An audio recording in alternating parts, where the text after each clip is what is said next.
Good evening, Mayor, Council. Raymond Rivas, Assistant City Manager. This evening, I'm happy to present over some of the recommendations that a task force came up with regarding updates for our strategic plan. This would be a 5-year strategic plan, so this would give us a good amount of work to accomplish in these 5 years, but I think it would be moving the dial forward for us to continue with some of the progressive direction that we've already taken. And while I could speak easily for an hour on accomplishments that our staff have accomplished in the last few years, I will try to stay on target in consideration for the work session presentation.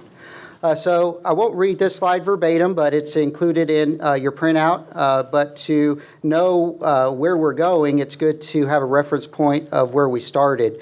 These were the previous planning goals that we embarked on and agreed to as far as the previous planning group. We were able to accomplish a number of these over the past few years, including, I'll highlight one throughout the presentation, but the achievement of a live release rate, or I will refer to it moving forward as our save rate, of 90% or greater. That is something that we've accomplished, as well as a few other of those. We've made a number of achievements.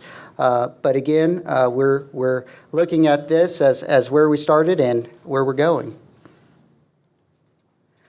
So one thing that I'd like to point out is just some basic statistics. This was included in a memo that included the overall document regarding the entire plan itself that I passed out to council or included in your council packets last week for your review. But this gives a good highlight of the number of animals that we intake. I refer to them as guests because they come into our doors and we do our best to take care of them and to provide the highest level of care that staff can possibly provide.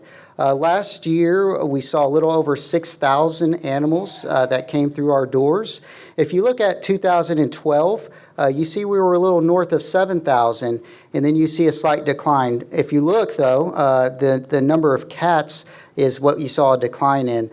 Some of this can be attributed to some of our programs, such as our TNR program, where we trap, neuter, and then we return animals back into the areas in which we trap them. So we saw some numbers as far as decline. There's been a slight uptick in 2018 that staff can attribute as best we can, looking at data that's available to us, is probably due to our unattended tethering ordinance. Some folks cannot meet some of those thresholds. Maybe they don't have a fence that can properly contain an animal and it continuously gets out of its property. So we saw a slight increase regarding animals last year. And I would probably anticipate, if I had to forecast that, we probably would see a similar amount of animals in our shelter as we did in FY 2018. All right, so our save rates. This is something that I really want to take a moment and brag on staff. If you look in 2012, we had a save rate of 40.90 as far as our numbers.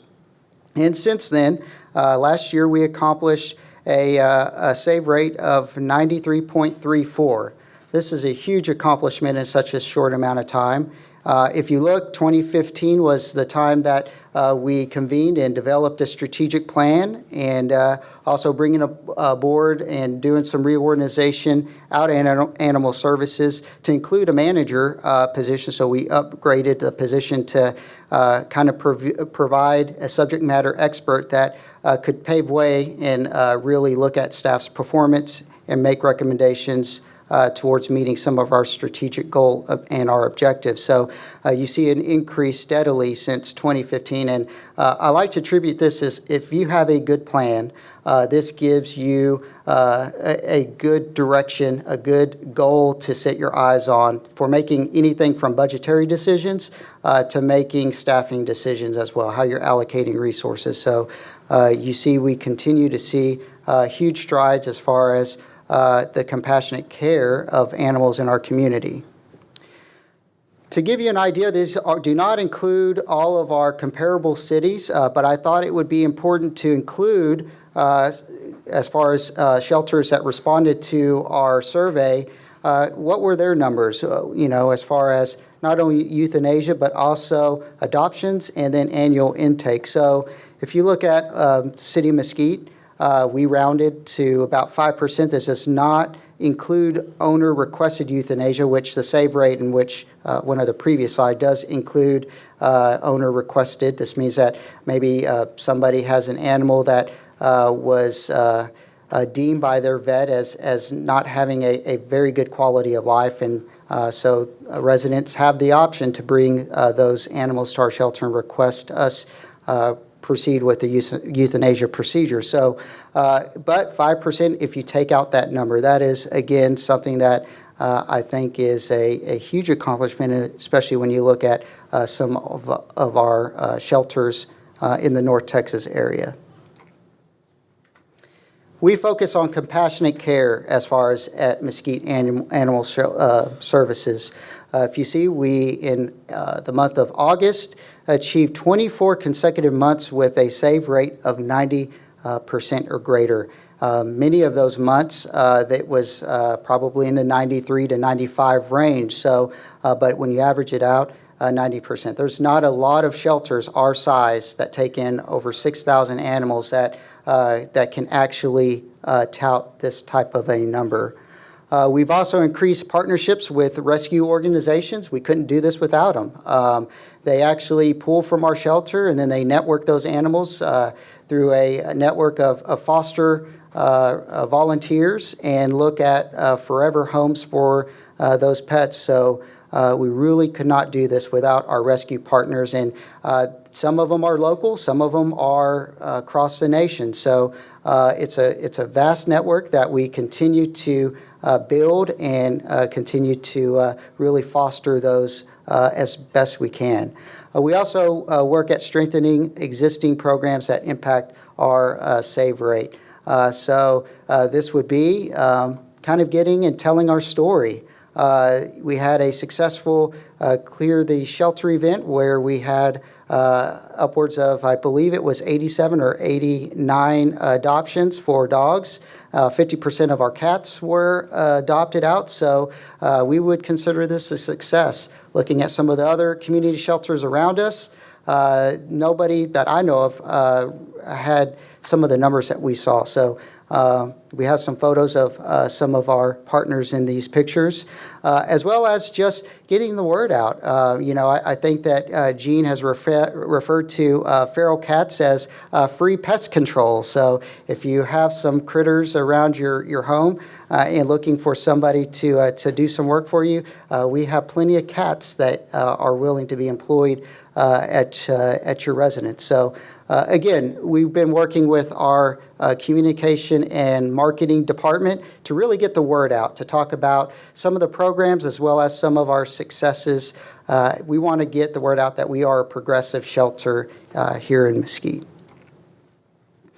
This is the committee that was convened to put together our updated strategic goals, as well as put together some objectives for each one of those goals. So just real briefly, if you served on this committee, can you just stand for a moment and be recognized? All right, so we have Gene. Gene, as well as John Teal with Teal Consulting. He was our facilitator, and he did a great job on moving the discussion and making sure that if we got down into the weeds too much, he kind of navigated us back on topic. So, John, we appreciate your assistance. We had a citizen survey results. I thought I'd put a couple of the highlights in there. We had close to 500 respondents that provided feedback for us to consider. We used this information from the survey to really develop our goals as well as some of our objectives. So you could see that 47%, for instance, support mandatory spay and neuters. There's other communities around us that have implemented such ordinances, but as well as some look at 83% look at us for expanding some shelter hours so that we can adopt more animals out, if you will, as well as have staff out in the field. So those are a couple just brief highlights that I wanted to point out. So when we embarked in this, we wanted a couple of focus areas in which the discussion could be driven. So these focus areas were community outreach, field responsiveness and enforcement, intake management, facility staff and needs, and then live release. So again, this really helped us drive the discussion as far as the strategic goals that you're about to see. So I'm going to read these off. My next couple of slides have the strategic objectives, but in the interest of time, I won't really go through each one of the objectives. But the group did move the bar up a little bit higher for us in achieving and sustaining 95% or greater save rate. We're close to this, but to sustain it, I think is something that would take some efforts, not only updating ordinances, but also some possible staff allocations, some impacts for our shelter. So there's a lot that's involved in that. I use that as a segue. Our second one is to expand or at least look at the feasibility of expanding our animal shelter. We would consult with an architect and really do a feasibility study of not only what we're doing today, but also look at the growth or projected growth of our community and looking at what we need in the future.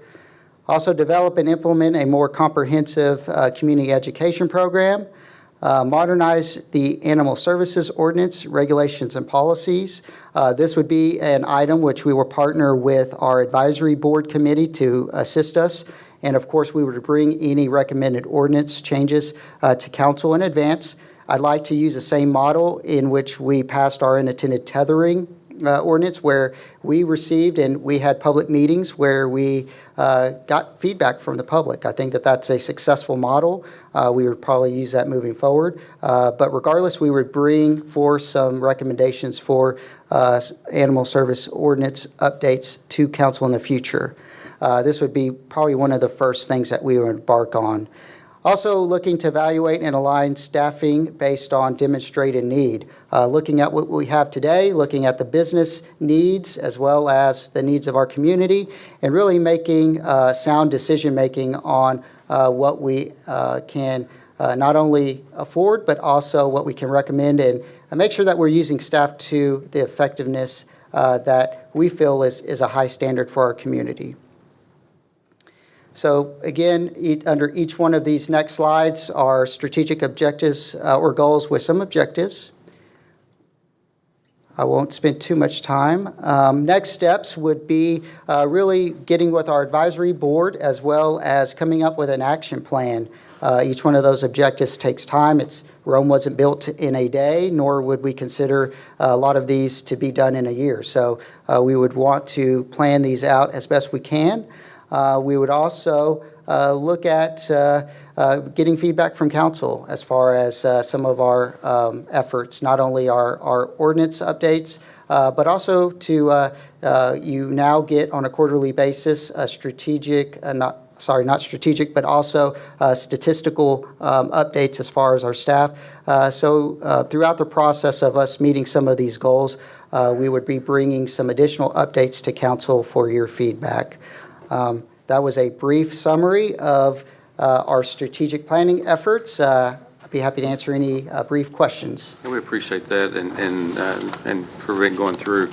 You know, we had several of our citizens participate in this, and I really appreciate their input, and I'm glad we had a chance to have them come in and talk. And I think there's a lot of good things, and like any strategic plan, as you mentioned, there's looking forward, things we'll need to do soon, and other things for future. So we have our Deputy Mayor Pro Tem, Mr. Nicholas Light on.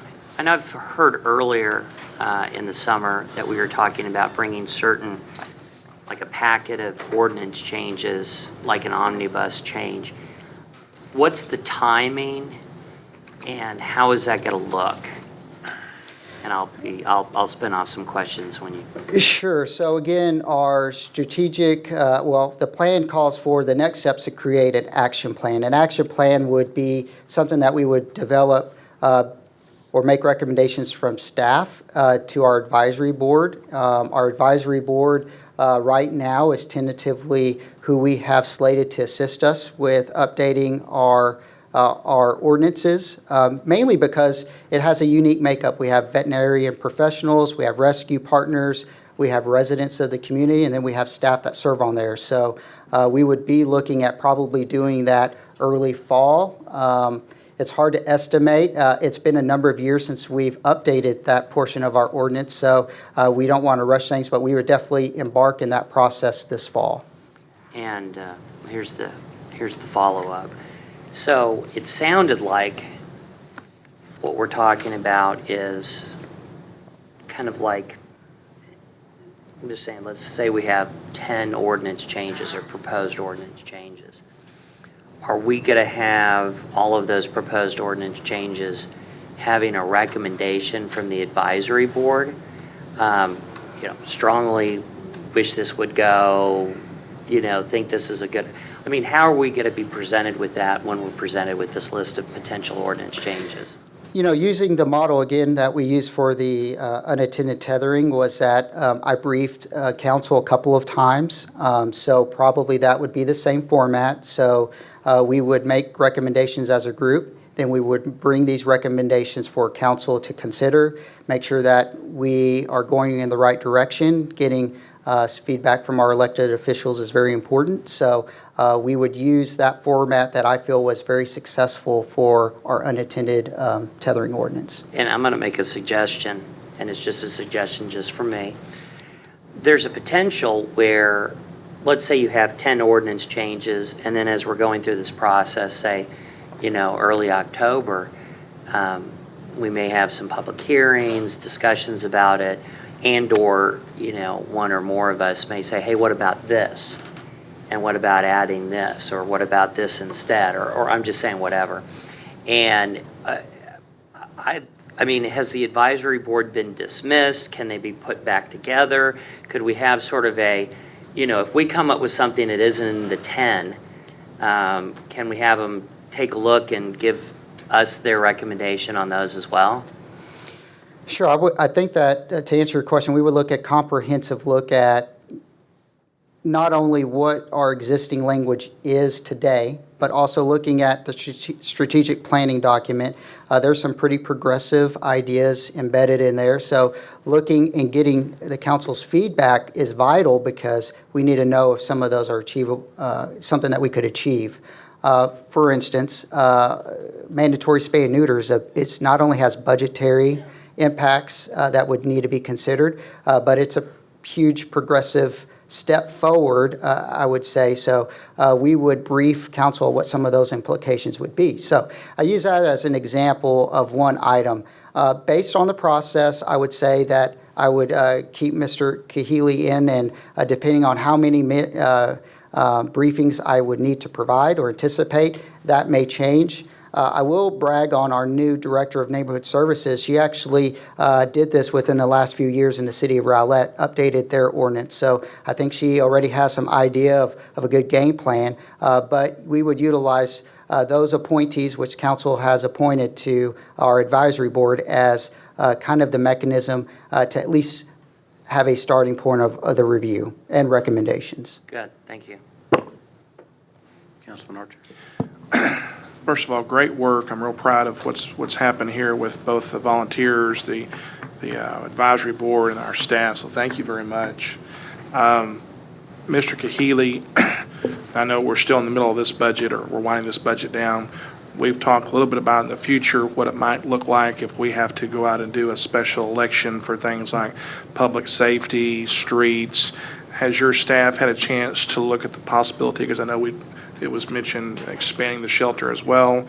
Have y'all had some preliminary discussions of what that might look like here in the next year or two if we're looking at those types of scenarios? Could that be included in those special elections? I think our understanding is that any budgetary amount that goes over the 3.5% is going to require Right. voter approval. And so it's these types of projects that we can take that we may not be able to undertake them under our normal budget. We could take those to the voters and have that election. Well, and I agree. My question is, has there been discussion about the next time we might be looking at that, and if this has been talked about being a part of that potential scenario? And if no, I'm too early, yeah. that's okay too. I'm just Yeah, curious. we're still trying to finish up the current budget, Sure. and we have started kind of a staff work group to try to build our base understanding, and then also how we educate the council and what timing the budget process is going to be for the upcoming year. And I can assure you it'll be about a 9-month process to do the budget next year. Very good. Thank you, sir. Thank you, Mayor. Yes, for Raymond, Mr. Casper. Raymond, I'll just say off the top, in my 5 years, there's a lot to be proud of different departments, but I'm not sure any department has transformed as much as animal services have. And so I think you guys, all the staff, have a lot of back patting to do. And that's staff and rescues and everyone under the sun. It's a team effort to get them there. But on the survey results, there was a question about city licensing options. Can you contextualize that for me? Most respondents desire a change in city licensing options.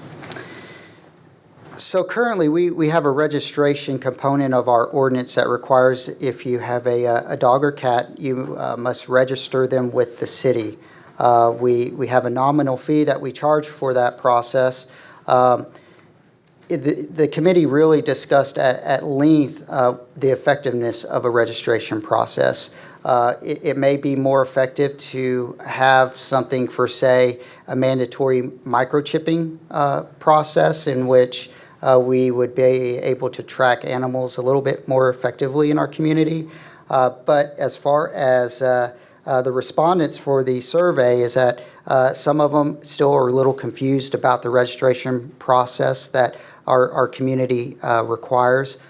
So this question alluded to the recommendation feedback from the community that that's may be something that we focus on regarding changing in the future. Okay. And if there's going to be some give and take and some collaboration on the ordinances as they go through a process, the advisory board meets monthly, twice, every 2 months? We are in the process of updating our meeting schedule to meet every other month. There's some work that we have to do with the city secretary's office, but as it stands today, which I'll speak to what council has approved in our current ordinance, is that we meet quarterly. Okay. So that is the minimum as far as required. Okay. Well, I appreciate everyone's effort, especially the advisory board and the volunteers on this panel here. I think it's a good plan. I appreciate your time. Thank you, Raymond.